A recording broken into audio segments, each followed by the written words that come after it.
we switching over here? Are we rotating folks out? A huge honor, Alan, to be up here with you, and thank you again for having me. Huge shout out to Ned Walliser and everybody at the NHRA for their vision and their willingness to work with these Mountain Motor Pro Stock guys and bring them into the show. We really appreciate it. And thank you, Wes, for your efforts in it and making it happen as well. We've got Pro Modifieds. They're already burning out. They're already backing up, and Joe Costello is already stepping up to the microphone. Thank you very much, Alan Reinhart. Wes Buck, great job. Mountain Motor Pro Stocks, yes. How about those used engines with power adders? Yes, more. Wes, are you going to stay? What's going to happen here? Lewis, sounds you're coming like in. What's I'm going gonna on stay. here? So John Waldy was going to come in here, and he says, no, Wes needs to stay, not me. And Lewis Bloom, well, he's just a drag racing guy, so he's going to dive in. And the three of us are going to take you through this qualifying session where Rick Horde and Clint Satterfield are first up. So we got a couple of turbo cars. We got a drag racing historian. We've got an editor of one of the leading drag racing magazines, and I'm here too. What's up, Lewis? You have a great podcast, Joe. Thank you very much. Perhaps the best podcast in Thank this you. game right Thank now, you man. very and much. a real pioneer, Joe. You don't get credit for that as often as you should. You were definitely first in the space. Thank you for saying that. You know, Right? some people have called me drag racing's podfather. Podfather. I've heard it. Podfather. I like heard it, it. man. I've heard it. Here we go. Spooling up those turbos. Clint's in. Rick's in. And it's already a better run for Satterfield. He's dancing around out there. Wow, Rick Horde really driving it. Runs 5.75.4, 257.33. Did you see that thing wash out right around 1,000 feet? Man, those things are mean. When the power comes in like that, I've talked to all these drivers multiple times about how violent the power comes in, and they will literally take the tire completely off them, much like a funny car. It's really breathtaking. Horde slotting in second overall. Satterfield, on the other hand, 18 with a 9. Yeah, Rick had a pretty good wheel stand, I thought, by the 3:30 foot clock. It wasn't Harry Ruska-like, but it was pretty good. Got my attention. Harry Ruska-like is very difficult to replicate. Yeah. You probably don't want to replicate it. As our next pair, everybody buckle your seatbelts. We're going to have a heck of a session right here. Mike Castellana, O'Reilly side of the racetrack, and Tricky Ricky Smith. And how about Mike? Lewis, I defer to you on this one. The band is back together. Yeah, he wrecked a race car in Gainesville. If you watch the TV show, some incredible tire shake. Unfortunately, wrecked a brand new race car. This is the car they raced last year, a record-setting race car. And Frank Manzo is back in the house. He wasn't at Gainesville, and that was a big story for Castellana, who comes to us from Long Island, New York. And this guy is obviously very excited, Wes.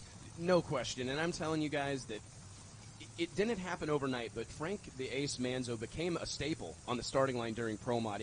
He's a longtime top alcohol funny car champion, amongst the greatest to ever do it. And whenever he made his presence known on the starting line in Pro Mod, it just seemed unusual not to see him down there in Gainesville. And for me personally, this feels just fitting. He is such a big part of this deal. He's such a fierce competitor. And I think anybody that wins in this class right now wants to beat Frank in the process. Well, you think about the fact that Frank is really a clutch guy. This car's got an automatic transmission, and that's the big thing.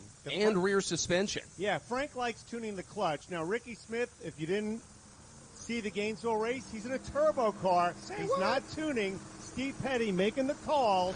This should be fun. Right turn right there for Castellana. Ricky Smith, not a great 60-foot time. Still goes 5.79 to 2.56. He was one flat in 60-foot. Pretty much missed the tune-up at the starting line, but a big back half charge. That car's got a lot of power. Castellana, 952 to 60 foot, was off the throttle before 330, so they'll go back, turn it up for tomorrow. Jose Gonzalez, 574.6, the number one qualifier. Stephen Whiteley, 598.6. That is the bump spot. We got a whole lot of cars. And speaking of the aforementioned Harry Ruska, he is up next. A guy who pretty much had drivers in his race car, all different drivers, and said, I want to drive my own race car. And he never really drove anything like it before. He just went from being a car owner to a race car driver, and that is not an easy transition. Wasn't he a sports car guy out there? He was a sports car corners? guy. He was tackling the corners. He was a road course guy. And we got to hype that up because we want more road course guys to come into this. Absolutely. If you're a road course guy, you need to come spend some time with us in the tower, and we can fix that right away. But in all seriousness, Harry Ruska, I can't really say enough about the intestinal fortitude it would take to strap in to a 3,500 horsepower twin turbocharged Pro Modified car that we all know are amongst the most violent and ill-handling cars in drag racing, and just say, you know what, this is where I want to start. And I have to wonder sometimes if that's why he got good so quickly. He didn't have time to develop any bad habits. He went straight to Frank Hawley's drag racing school, learned from one of the best in the game, and here he is out here as a very respected, very capable wheelman. Especially after watching his own car go down the racetrack with so many different drivers. I think the car ran pretty quick here one time, too, with Jonathan Gray a couple years ago. Blew out a tire. Tire well into the 570s, and I was just doing a little bit of math here, and on that past run, Ricky Smith was able to go from the 8th mile to the quarter mile in under 2 seconds, 660 feet in 1.92 seconds, to show you guys a little bit about how fast these things cover that second half of the track. And we're probably going to see Harry encroach on that same mark, because that's the thing is when they're not super confident about the track or what they're going to be able to throw at it, these turbo cars are able to make up for it on the big end. Meanwhile, Jeremy Ray, left side, the Carolina Kingpin. Jeremy Ray picking up a win a year ago. And I feel like he is going to be in the top half of the points throughout the year. He's got his eyes on a championship. Jeremy Ray, left side. Harry Ruska, right side. E3 spark plugs, presented by J&A Service, Pro Modified. Oh, there we go. Harry Ruska making some hay. 946, 60 foot for Jeremy Ray. Runs 576.7, 244, 6605 for Ruska. 247. I'm going to tell you guys right now, Jeremy Ray may be the most impressive drag racer on the planet Earth. He is doing, that's a 20-year-old race car, a 1963 Chevy Corvette. You don't see that body style out here, built by Tommy Mooney a decade and a half ago. You hear all these things online on social media where all the geniuses reside. That Pro Mod is getting too expensive. This class is getting out of control. And then you've got a gentleman like Jeremy Ray coming out here, going right to the top of the field, 576, doing it with his mom and his dad, a car they work on themselves, the truck and trailer they drove themselves. Unbelievable. And the Bruno automatic. Got to throw in some love for Bruno Massa. Bruno, of course. Next up, Sidney Frigo, Chip King. Sidney Frigo, a Chevrolet Performance U.S. Nationals winner by way of Sao Paulo, Brazil. Speaking of road course guys. Yeah, right, guy who's raced Top Fuel, Top Alcohol Dragster, and Sidney Frigo had a pretty spectacular moment here a couple years ago at Houston, which made the highlight reel for about a year and a half or so. But it's burned on my brain. I'm sitting there with Mike English. Mike English is calling the race, and, man, my head whipped around, and I saw something I never want to see again. But the best part of it was back at the racetrack that weekend and went on to exercise the demons, win the U.S. Nationals, and go on to great things. And he's got the latest, greatest stuff from Proline, pretty much the place to get the turbo horsepower. Chip King's been doing this as long as anybody when it comes to NHRA Pro Mod. Pro Mod debuted at Gainesville in 2001, became a Wally class, went from an exhibition class to getting the actual national event trophy in 2010. So this is the 10th season of NHRA Pro Mod for championships, Wallies, and it's here to stay. I love it. And thank God for that, Lewis. I think that this is drag racing at its absolute finest. If we could put a best foot forward for the sport of drag racing, I believe Pro Modified would be it. I'm kind of a fan of door cars, you know that. You and me both, my friend. Chip King, Sidney Frigo. Frigo's car goes toward the center line, or actually the guardrail. He backs out of it with the smoke. Chip King, nice clean run. 585 gets in for now at 246. Sidney Frigo slows to a 7 bump at 596.6, but he is yet to run this session. You could see Sidney had to pedal the car, was kind of on an adventure down there, and then finally rolled off the throttle, which is the smart play. And I think that shows the evolution of Sidney as a driver. Years ago, he might have tried to leg that out. Not this time. Perhaps the whole class, Joe, that's an astute observation that the drivers in this category, I believe, have advanced every bit as much, if not more, than the cars. I remember it wasn't that terribly long ago that we saw a couple of cars in the guardrail almost every race. Yeah. Whereas now they are few and far between these guys. There's a ton of respect for these machines. They also have a ton of respect for the NHRA platform. They understand that we're out here contending with live television. They understand that we've got massive crowds of people that want to see racing, so we have to learn to hang it up and live to race another day. It's amazing to see how this class has evolved, the interest that exists, and it's also kind of cool to see guys that have stuck with it. Doug Winters. I bumped into this guy on the Super Chevy scene way back when, and somehow, some way, he's still out here doing it at a very high level. And this is a program that really, really turned around late in 2018. They are determined to be players, and I wouldn't be surprised to see them dip into that high 570 range right here. Doug Winters left side. Adam Flammelk on the right. Cape Coral, Florida. Been doing it a long time as well. Went away. Now he's back, which is very cool for Adam. All right, 596 up on the scoreboard. Adam's best run, 6:05. Doug Winters has put a best of 7:95 with a 7. Clean to 60 foot. Oh, Adam Flammelk towards the center line. Doinks a block. Winters is throttle on and runs 5:79.7, 2:46. That is a huge improvement for Doug Winters. So happy for those guys. I mean, you can see the reaction on everybody down there's face. Doug's one of the guys that are out here with the volunteer crew, racing with his wife, his brother, a bunch of friends and family, and for them to have that kind of success, tip of the cap to the whole Winters family. I actually believe I just watched Doug's wife wipe a tear from her eye, and that's how much this stuff means to these people. And you know, kudos to those. They got that crew. They got a brand new sponsor out here, and that's a fantastic way to represent for them. New body on the race car.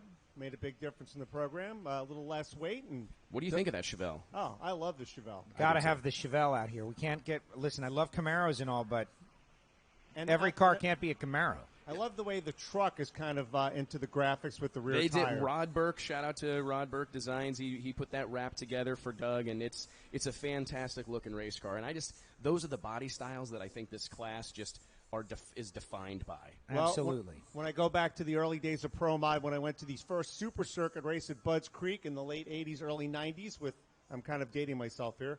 It's okay, Lewis. We still love you. We know you're old. Yeah. It's okay. Way older than us. Yeah, lots. Probably you could add your ages together.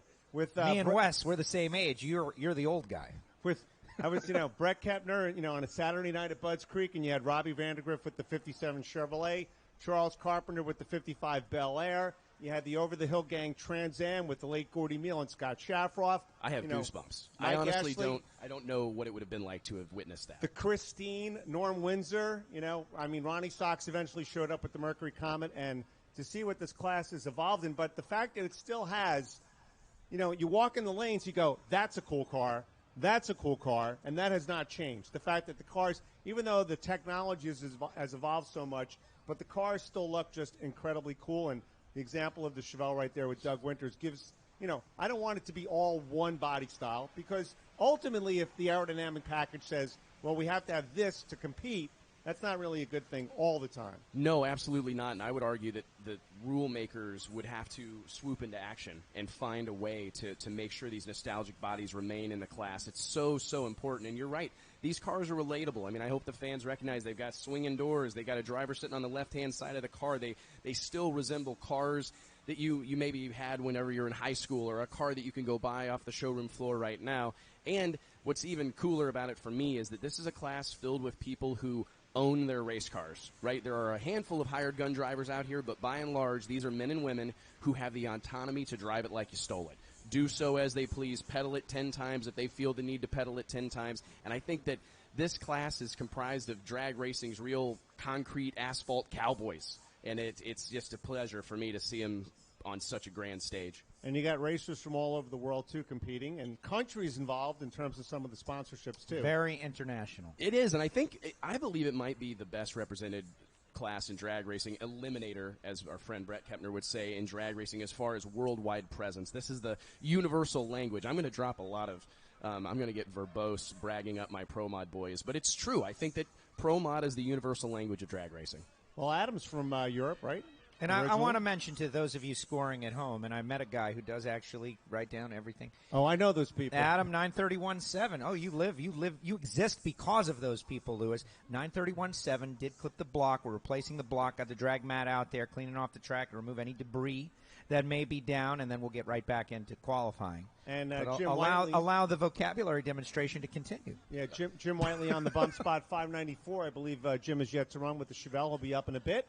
Jim was actually won this race and not qualified for the race. That was a wild deal. Pro Mod has a penchant for producing those wild moments. It really does. I mean, matter of fact, our own Steve Matusik right down here in the left-hand lane. He won this deal in wild fashion last year as well against Molinari, I believe, and the car wouldn't go into forward gear, something along those lines, and ended up snagging a win, his first career Pro Mod victory here last year. So I'm sure that that's was a group. 2017. 2017. Okay, a couple of years ago. That's so. a Houston. It's crazy. Crazy stuff happens in Houston. We have the notes. Oh, so you guys cheat? No. Oh, all this time I thought you just knew this stuff off the top of your head, and they've got paper everywhere up there. Listen, I was so sad when I found out, too.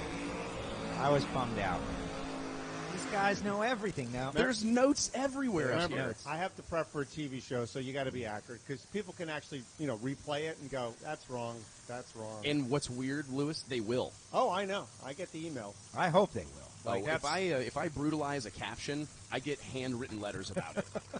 Your latest issue, by the way, the Women of Drag Racing. Yes, sir. The photography's really awesome. Is that what it is? I thought it was hottest. I'm not going to say that. I will. It's a play on words, my friends. Yeah, we're good old folks from the Midwest. It's a play on words. Meaning popular. We're trying to identify drag racing's up and coming young ladies, and I think we did a really good job with it. Willie McDougall knocked that cover shoot out for us. Actually, at the NHRA National event in Pomona, Jasmine and Gianna Salinas played right along. The photos turned out fantastic. Thanks for noticing. Oh, yeah. And then Jasmine goes on to the semifinal in Vegas. They're definitely letting everybody know that they are in the house. These are some impressive people here. She's got Arthur tuning. Yeah, no, it's going to be good. Stephen Whiteley. Used to call him the kid in the caddy. He's now the kid in the Camaro, like so many others. Grand Junction, Colorado. J&A Services and the Why Not Racing Team. Steve Matusik, Olathe, Kansas. Aeromotive Incorporated. And it says here that he can eat 6 crackers in a minute. Is that a fact? I mean, he wrote that on his tech card. Can he eat 50 eggs, though? That is the real question. I'm not sure. I thought the contest these days was like chugging milk, but maybe it's crackers. I don't know. We're going places that I've never thought we'd hear at a drag race before. You got my reference? Good. That proves that you are aged. So Steve Whiteley, the Camaro, beautiful Jerry Haas race car, big-time horsepower, the blower car. Steve Matusik, the twin-turbo car, part of Elite, looking to get in the field. Decent start for both race cars. Side by side they go. Looks like Whiteley out in front. 578, 249, a 587, 254 for Steve Matusik. We'll check out the new bump spot, and Steve does not get in. Whiteley actually got in, lowered the bump spot, so Matusik actually missed it. Remember Chip King's 585? He's now number 16. It is unbelievable to think that after 2 runs, it's already a 585 bump spot. I mean, Pro Modified is just a jaw-dropping category across the board, man. And I hate to see Steve not being able to get in there. It looked to me like the car was a little soft down low. It went 1 flat to 60 foot. I mean, I know that's certainly subpar for that team. They were expecting a little bit more out of that. So I'm sure if the good Lord's willing, we'll get some runs in tomorrow, and they'll get a couple other shots at it. And then on Sunday, based on the weather forecast, you're going to have to take out the record book and start scratching some numbers out. Absolutely. Want to say what's up to Jay Blake, who is out there listening on NHRA.tv, and he's got positive things to say about both of you guys. Oh, he's so nice. Yes, wonderful, wonderful man. man. Alex Laughlin, Brandon Snyder.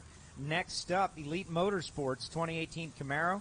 And Alex has had some great success so far here in the 2019 season, picking up the win and lights out, a whole lot of cash, making the final round of the Gator Nationals. Didn't work out exactly as he would have liked. They backed off the starting line.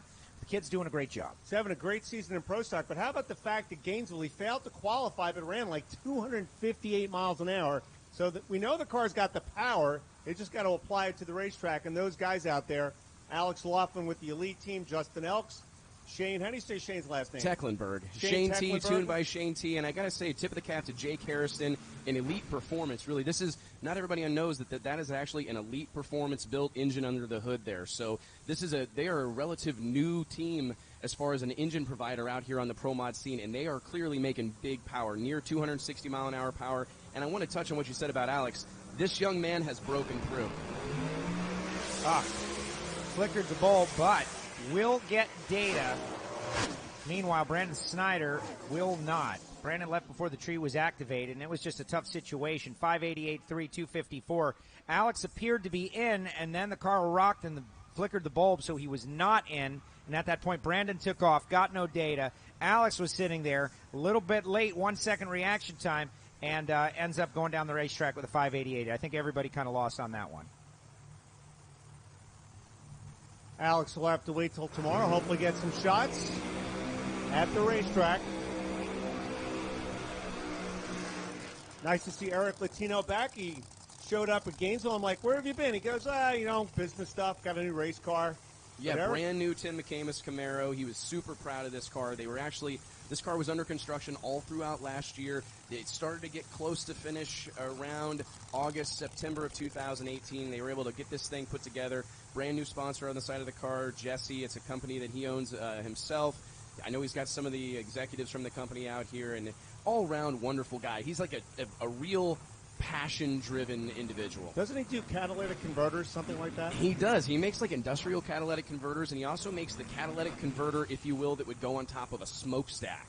Wow. And it's an industrial business that spans around the globe. Eric's a wonderful guy, and he actually kind of interesting. He used to his original business was a Corvette tuner shop.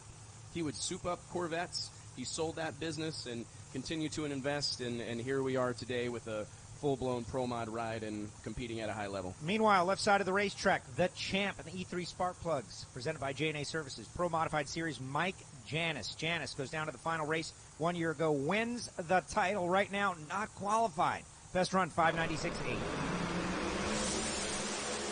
Latino skating around out there. Janis going nowhere. Here comes Eric Latino out the back door, 578 to 248. And Eric Latino jumping up in the qualifying. Fantastic run for that group, and I'm sure that's exactly what they were looking for. They picked on it just a little bit more, picked up 4 numbers there. I'm sure they're very, very, very happy with a car that's going to be really race ready. But I got to say, how much pressure, you guys talk to these racers all the time, there's so much pressure and such a target on the back of a reigning champ, and I wonder just how much that weighs on that Mike Janis team, just knowing there's this much pressure on them to repeat that performance. The good Lord knows they're capable of doing it, but it is a lot of pressure to come out here and defend. Well, everybody sees the number one on the side of your race car. You know that he's got a good tune-up, but, Mike is going to go to sleep tonight hoping that the weather cooperates, that he gets a shot at the racetrack. Yeah. Because right now he's not qualified. Next up, Michael Bealy. The cowboy himself, I believe one of the most courageous wheelmen we have out here in Pro Modified. A wonderful guy. Honestly, just a great human being, but truly a fantastic race car driver. He's one of those guys that he's going to win you around. There's no doubt about it. He's going to win a race on a hole shot. He's going to pedal the car 67 times. He's going to do whatever he has to do to get down through there in front. He's going to do it, and he's got a super crew chief, Jamie Miller, the man there in the red hat behind the car. He's a bit of an unsung hero out of that Proline Racing Engines camp.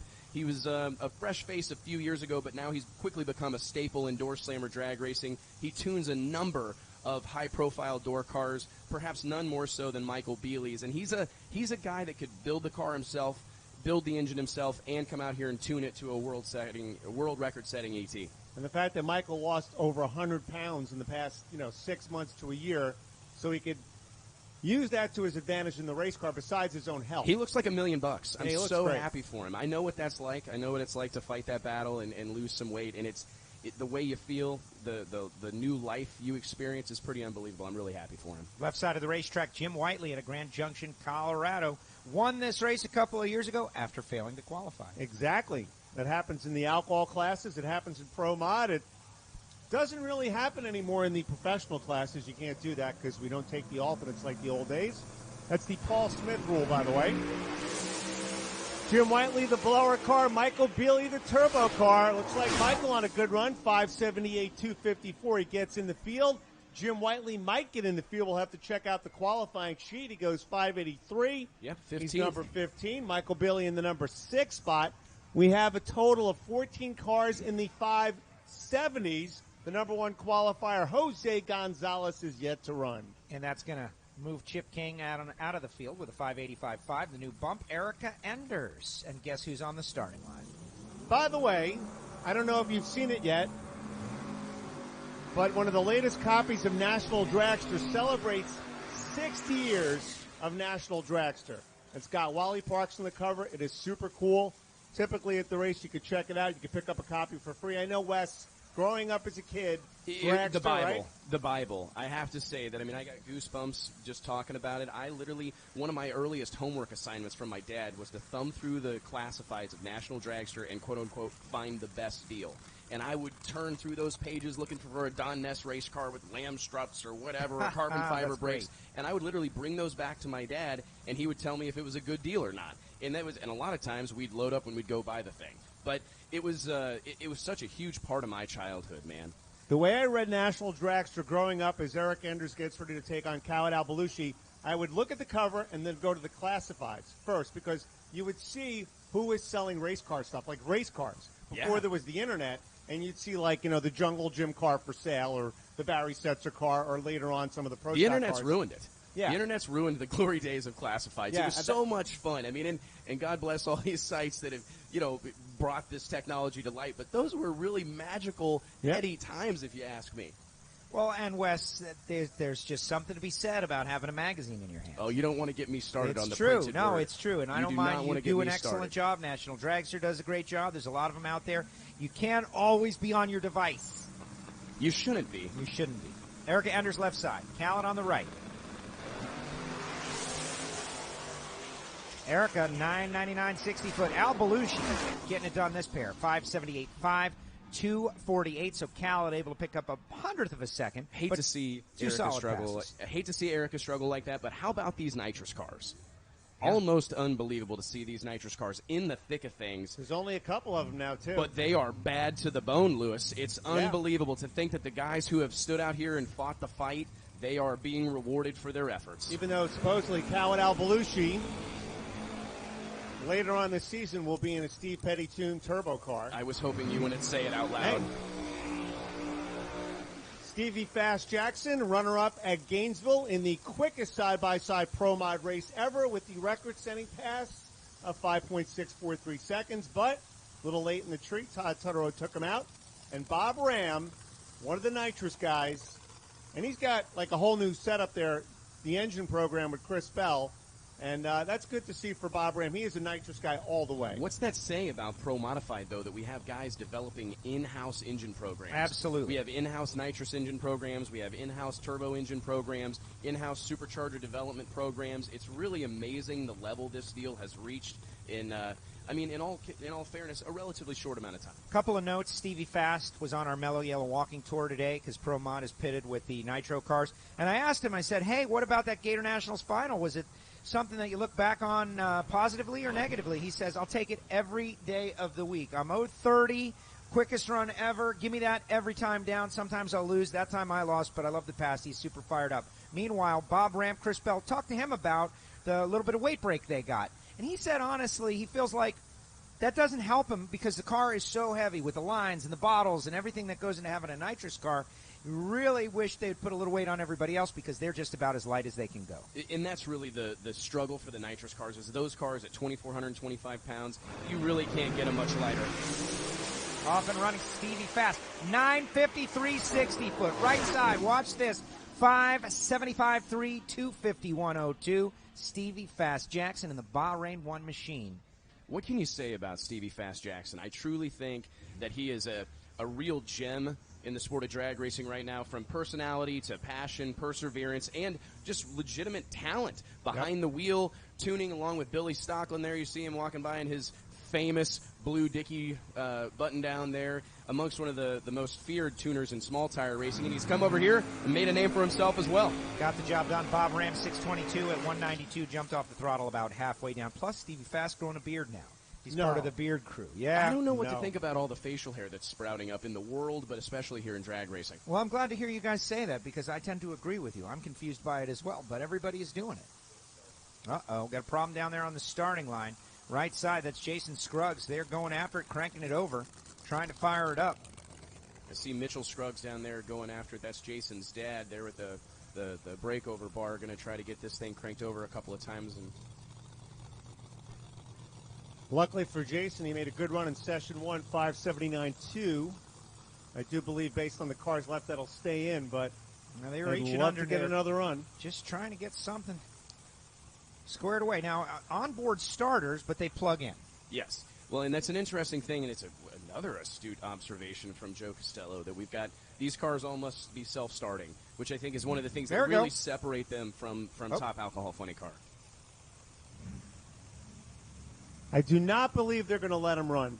That was so last second. They unplug. He's going to get up there, do a quickie. Todd Tutterow. Nope, they're waving him off. And he is ready. We'll see. We'll see what's going to happen. And they're getting the word.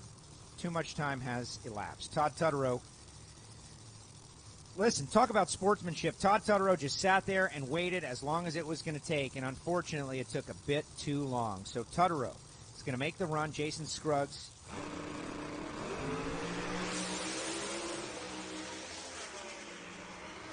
Todd Tutterow, Pennzoil side, 577.4, 247.79, picks up 1/100 of a second, actually 6th thou from his previous run, so he's got a good hot rod, printing tickets out there. Unfortunate for Jason Scruggs, just took seconds too long. I hate to see that for the Scruggs family there. Mitchell and Jason headed back to the pits. Those are some guys that are just fantastic for the sport of drag racing, have invested heavily in this sport over the course of the last decade or so, and even longer than that. And it's great to see them. These are some of the originators on the Outlaw 8th Mile.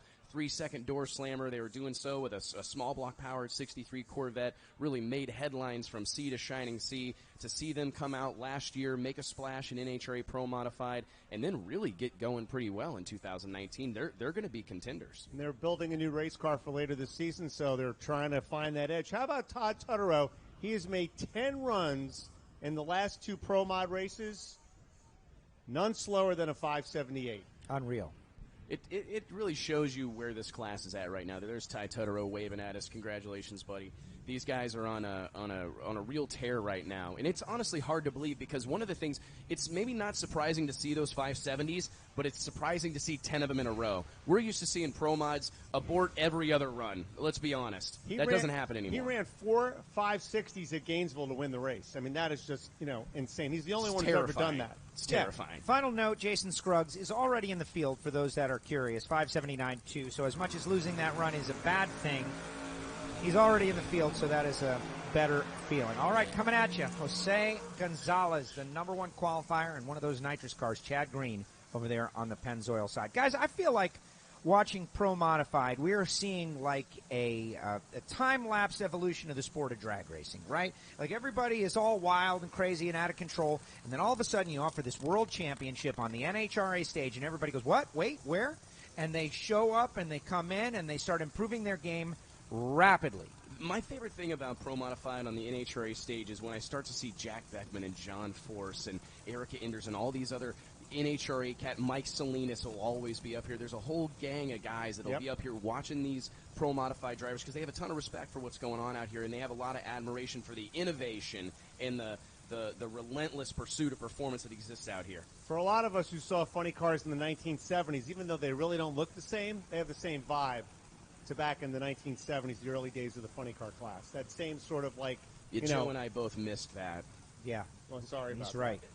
He's right. You We didn't missed see it. Jungle Pam backing up Jungle Jim. No, We I saw Maple pictures Grove. in National Drag Strip. Even I saw a video. pictures. There was a I YouTube cut him out video. and hung him to my wall. Chad Green, Pat Musi horsepower. He's from Midland, Texas. He's kind of in the oil business. He even has a funny car license. He drove Tim Wilkerson's car at the Phoenix Test once again. Jose Gonzalez, winner last year at the 4-wide. They run 4-wide Pro Mod at Charlotte. He was the winner. Getting set to go with that big Pro Line horsepower with Steve Petty tuning. Last pair, session number 2, Joe.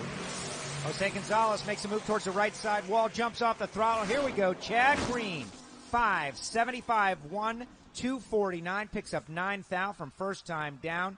888 with a 112. Chad Green gets down through there. Jose holds on to the #1 spot. Chad Green slots in second with that 575-1. So you got a turbo car, you got a nitrous car, and you got a blown car. Stevie Fast Jackson, #3, followed by Rick Horde, Jeremy Ray, Todd Tutterow, Mike Bealy II, and Eric Latino, bottom of the top half. Stephen Whiteley, Khaled Belushi, Tricky Ricky Smith, Jason Scruggs, Doug Winters, Bob Ram, Jim Whiteley, and Eric Enders holding firm on the bump after 2 sessions of qualifying in the E3 Spark Plugs. Presented by J&A Services Pro Modified Series. Wes Buck, final thought. This is God's gift to drag racing, Joe. Pro Modified is as good of drag racing as you can see anywhere on the planet, and I'm so thankful